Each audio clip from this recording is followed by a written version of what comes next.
Саламатсыздарбы, урматтуу депутаттар, урматтуу Алмаз Акунович. Мен айта кете турган сөзүм Ысык-Көл областындагы ушу таза суу маселелери чечилип атат. Бирок ушул райондук центрлер ушулар боюнча бир карап койсоңуздар.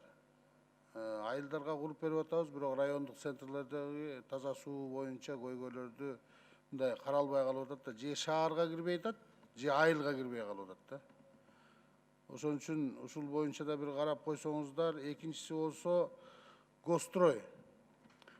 Биз көнүп деле калдык. 10 жылдан бери ушу ар бир эмеге Гострой менен Минфинге жаза берип, ал жерден быйыл бюджетте акча жок, Кудай буйрса болгондо карап чыгабыз деген жоопту ала берипчи. Мына Кереге Таш айылында бир бала бакча турат да, 15 жыл болду. 15 жыл мурун башталган, крышасы жабылган, стенасы турган.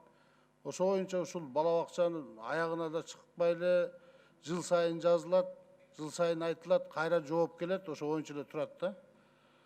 Анан Маман айылында болсо мектеп бүткөн баардык жагынан. Спорт залында салган, котельный жок да. Мына 3 жыл, 4 жылдан бери эксплуатацияга кирди, бирок котельный жок кирген да. Ушул эки көйгөйлүү маселе мындай, бул жөнөкөй эле бир кичинекей акча менен чечилип калчу нерселер да. Бирок ушуну мындай бир планомерный жумушу жок да Гостройдунчу. 70% бүткөн деп коюшат дагы, бүткөн мектептердин ошо котельныйын бүтүрө албай атышат. Так что Гостройду карап чыксаңар бир. Ошолордун мындай бир пландары бар бекен, кандай иштеп атышат. Кайсы сниптер менен иштеп атышат. Мына бул таза суунуку да снип 84-жылкы снип менен жүрүшөт. Ушулардын баарын бир карап койсоңуздар.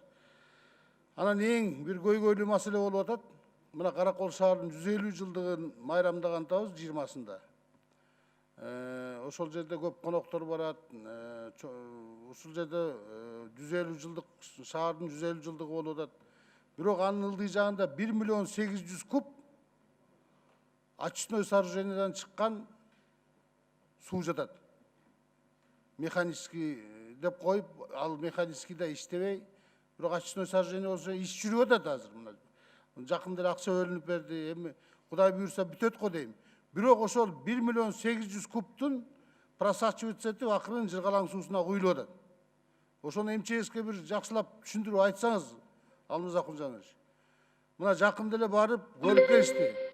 Бул чоң көйгөй. Эгер 1 миллион 800 кубтан бир нерсе кичине бир тамчысы чыкчу болсо, Ысык-Көлдү жоготуп коебуз. Ушул боюнча бир